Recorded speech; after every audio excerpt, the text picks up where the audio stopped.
Hey there, today I'm talking about the Cyclops boss fight in depth. Since it was released a little over a week ago, I have around 70 kills in total on multiple classes. A quick note, this guide covers the current fight after Hotfix 23, however, there will most likely be another update to the fight at some point as a few of the mechanics are not working as intended. As of Hotfix 22, the Cyclops has been added to the High Roller dungeons, but it doesn't appear to have changed any mechanics or health. Additionally, at the time of recording, normal lobbies are restricted to white gear and lower, meaning some classes struggle way more. If that restriction goes away or you're farming in High Roller, any class becomes somewhat viable.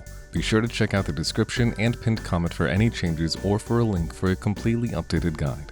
My number one recommendation is not to farm Cyclops in starter gear and to bring healing supplies. While you certainly can kill the boss in starting gear, your ability to not take damage during the fight is strictly down to RNG. This was from today when I was testing to see if Hotfix 23 changed anything at all. As you can see, I'm fine for many waves and I thought something had changed, but within 2 waves I was hit for over 60 damage.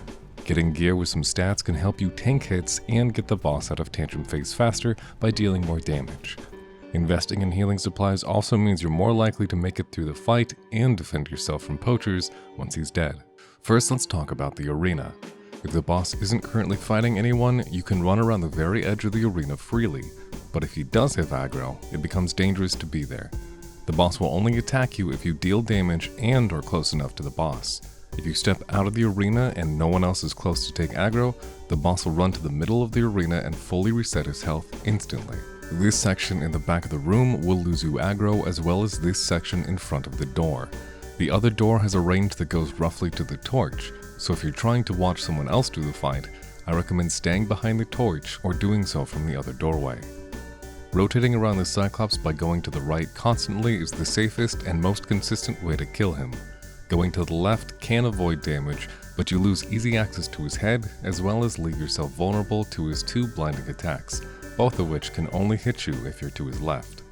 The first 3 moves of the Cyclops are going to be categorized together as his combo moves. He usually chains these together with only small pauses and can do roughly 2 to 4 moves in a chain before doing a full rest. The overhead slam sees the Cyclops taking a couple steps forward before hitting his club on the ground in an overhead swing. He will adjust to hit the player during his steps, but his turning speed is slow, so it's easily avoided. Unlike the troll, there is no splash damage, so you're safe to parry this ability. The next move looks kinda like a grab, but he'll just slightly knock you back and deal around 50 damage. Avoiding this is simple, as the hitbox is close to his body and low down. You can crouch jump to stay a bit closer and dish out more damage, or simply walk away to be safe. The third combo move is a club backhand. This move has slightly longer reach in the front of him, so be sure to move to the right early. If you only backpedal, you can get hit with the club, and if you dodge to the left, you'll get hit with some dirt the club kicks up and be temporarily blinded. You can still somewhat see, but it's much harder and you may have to rely on sound cues and just running around until it clears up. Next up, we'll talk about the 3 moves that aren't part of his combo, but he can still throw in whenever. They have unique sound cues and a short window before damage is dealt, so recognizing what's coming up is important.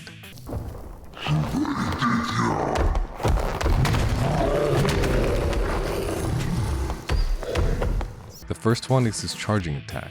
He'll say something that's probably quite rude and raise his club behind him and up to the sky, while also putting his head slightly down. He'll then start charging toward you and sweeping the ground with his club. He'll do 2 low swings and then a high swing. The easiest way to avoid this will be to jump twice and duck onto the last. Sound cues will help you a lot here. The third swing is actually higher than your head sometimes, but can clip your hands if you're mid-swing with some weapons, so ducking ensures you can still be attacking him. The first swing can also be avoided if you're too far away, as well as by squeezing close, but the second swing will almost always need to be jumped. The third swing can also be avoided by walking to the left, but to avoid any unfortunate hitbox mishaps, I recommend sticking to crouching. Just be careful not to get caught under his hitbox when you do crouch, since for some reason you can get stuck under him and be unable to stand until you move away. The next move is his dust attack. If you don't move at all or move slightly to the right, nothing will happen. His club also doesn't seem to deal consistent damage, only his arm. If you move left even a slight bit, you'll be hit by a blinding dust debuff similar to the combo one, which can't be avoided by looking away. Normally, you can just run up and start attacking him for free.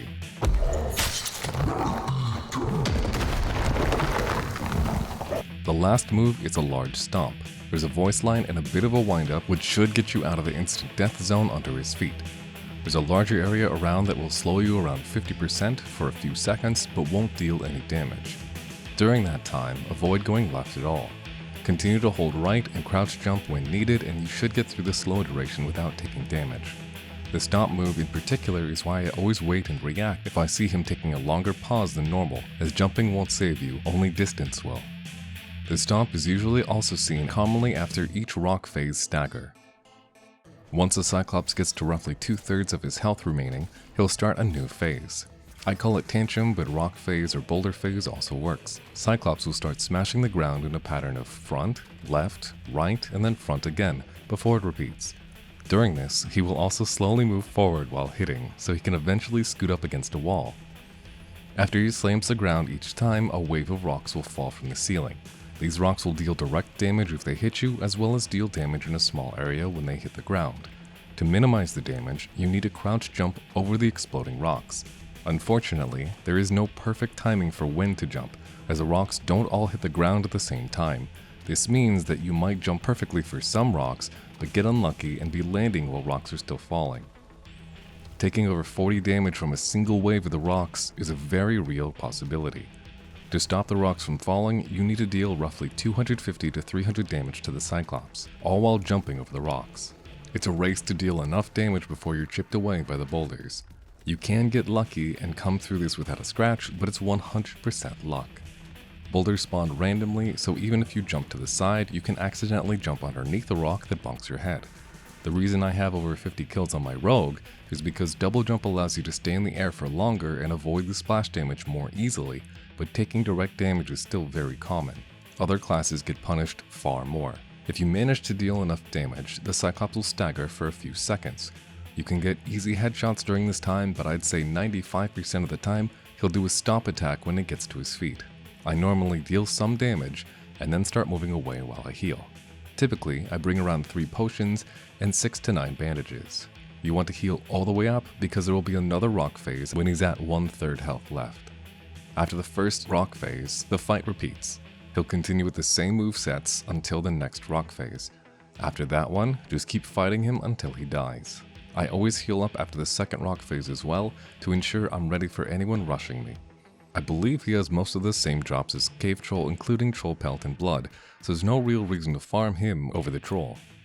My very rough estimate is that he has maybe 2400 health, which is more than the Troll, but seeing as how I don't think he has health regeneration and has constant openings for taking damage, it's not that awful. Without the devs confirming or data miners, it's all just speculation. With that, you know all the mechanics of the fight. The next section will go over some rough builds for each class that I'd recommend. These builds are only one option and are by no means the only way you need to build, but they should help you while you're learning. With the extreme danger, I don't actually recommend farming the boss currently. For Rogue, I take double jump as a necessity for minimizing damage. Trickster and Poison Weapon can also give damage boosts and are generally great picks. The fourth perk can be up to you. If you're learning, I recommend Back Attack. This will give you a 30% damage increase during rock phase since you'll be staying behind the Cyclops the entire time. The difference in 2 to 3 rockfall waves can be the difference in you surviving the fight or not. Lockpick isn't bad as there's always a marvelous chest, which, in addition to the Cyclops drop, is where the best items are going to come from. Lockpicks can also just be brought with you. Rupture helps dish out extra damage, but your secondary skill is up to you. Stealthing during the fight resets it to the beginning, weak point is percent based, and I think the Cyclops has negative PDR, so it doesn't seem to do anything, and the Cyclops can't get silenced. For gear, I recommend keeping everything on in the fight since you can easily move out of the way with at least 230 move speed. Strength gear is best, followed by dexterity and vigor. Don't use a shadow mask, as reducing headshot damage is very useful for the rocks. Rapier is the easiest weapon to consistently get hits during each phase and keeps you away from too much danger. For fighter, I recommend Slayer, Combo Attack, Dual Wield, and Defense Mastery. Sprint and Second Wind work just fine for abilities, but Adrenaline Rush, Victory Strike, and Taunt can also be used. Bring a campfire too, as you may need to pop Second Wind during the fight. You can fight with a plate armor build, just be mindful of your slow speed and slightly lower DPS. Falchion and Arming Sword both work great, Longsword can work with learning the exact placement of the parry, but I haven't spent the time trying myself. For Barbarian, I recommend Executioner, Axe Specialization, Robust, and Berserker. While you can fight shirtless, I like the extra armor. Rage for general damage and Warcry for rock phase. Upgrade to your preference once you're confident. Battle Axes work surprisingly well since they increased the reach a while ago, but any two-hander works. A Felling Axe is a little awkward during rock phase, otherwise it would be a solid pick also. On Bard, I use Rapier Mastery, Storyteller, Charismatic Performance, and Superior Dexterity. Wanderer's Luck is also great, and Jolly Time could possibly be used for some cheap heals also. With basic gear, I use these songs in this order to ensure I have 4 buffs and the ability to Piercing Shriek mid-fight. More song memory is needed for Unchained Harmony. Rangers will do best with Spear Mastery and only using Spear during the fight. Quick Shot for the start of Rock Phase could work for some burst damage, and Field Ration for quick free healing, but even then, I think the heals are the most important. Warlock should have Torture Mastery, Curse Mastery, Vampirism, and Malice, with as much magical healing as you can get. 2 Hellfires with curses ticking seems to be enough to stagger him. Phantomize while curses are ticking during Rock Phase can help to heal slightly, but try to avoid life drain as you have to be standing on the ground for that to work. Cleric should take Blunt Weapon Mastery, Perseverance, Holy Aura, and Advanced Healer. Smite is great, as well as Spell Mastery. For spells, bring Divine Strike, Bless, Protection, Lesser Heal, and Holy Strike. Protection and Bless are the most important buffs to put on yourself right before Rock Phase, but Divine Strike can add around 40 damage. Wizard is the most dependent on gear, and I don't recommend trying in common lobbies. Even High Roller is questionable. If you want Cyclops loot, you're better off rushing whoever killed him. Bring a high damage Crystal Sword with magic damage gear. Trying to Magic Missile is too dangerous as you need to be standing for 2 to 3 waves without jumping. Igniting your Crystal Sword and attacking will probably be the quickest and safest DPS, and leave your spells for anyone rushing you afterwards. Unironically, taking Arcane Shield with your spells might negate some damage. Reactive Shield, Ice Shield, Fire Mastery, and Sage are all helpful for farming. That's most of what I know for Cyclops. I wish you luck with farming. This last section is a full kit of my normal setup as Rogue. This has given me the most success so far, and I recommend it to anyone who is adamant at fighting the Cyclops in its current state. This should be my last Cyclops video until it's updated, so feel free to check out my other videos before deciding if you want to subscribe. So, make sure both doors are closed, and begin your fight. Essentially, all I'm going to do is hit him and move to the right. That's a long pause. Wasn't a combo. And that's number 2 in the combo, and it's a full reset.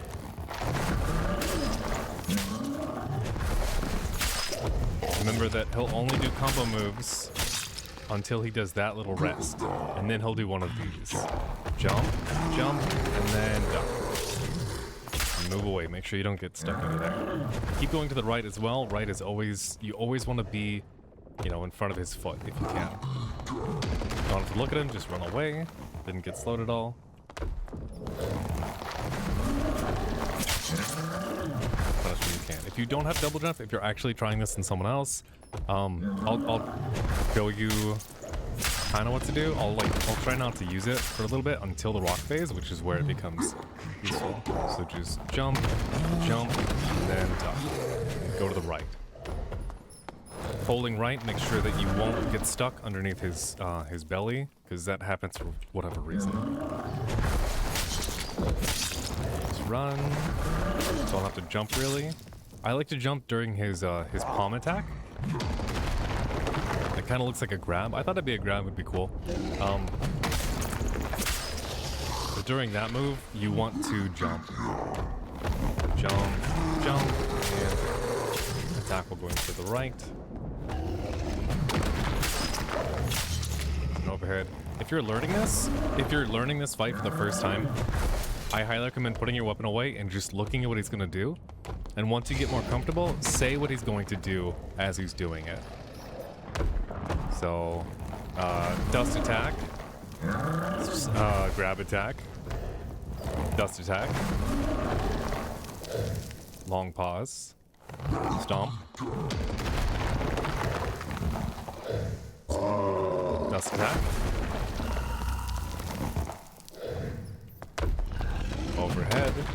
do that over and over again. Sorry, he's close to his rock face, I was about to say. Alright. So see when these, if you don't have double jump like I have, I jump right now. Let's do jump. If you don't have double jump, I recommend jumping and crouching. So we got really lucky, we didn't get hit at all. We stayed behind him, we're gonna go away because he's gonna stomp. He normally stomps, he doesn't always stomp though. Sometimes he, like very randomly, very rarely, he won't stomp. So, I just keep punishing. Always be mindful if he stops like this, because he's probably going to do one of his 3 long pause moves. Punish. And I don't think there is a regen timer or like a health regen for him.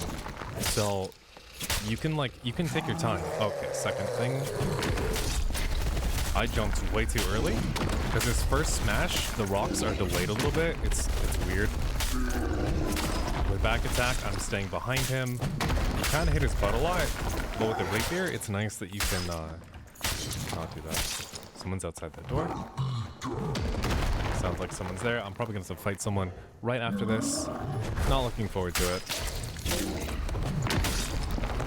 So what I'm going to do, actually, to fight poachers, is come over here and kill him closer to here. I can hear footsteps in there, so I'm going to get my bottle out as soon as he dies, and I'm going to throw it at the door.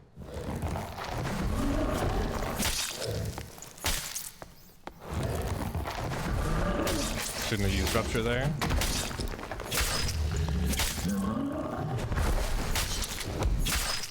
Any second now, he's gonna die. Any hit.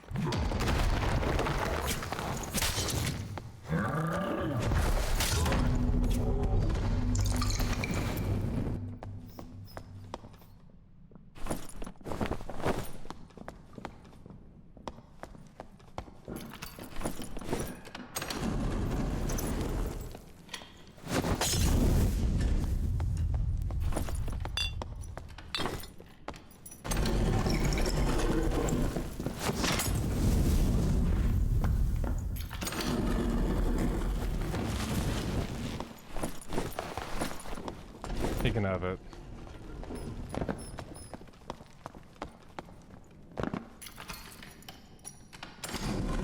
And that's how you get away with loot. Like if you have a thing, just let him loot it. He probably doesn't have a lockpick. I'm gonna freak him out. Turning these off.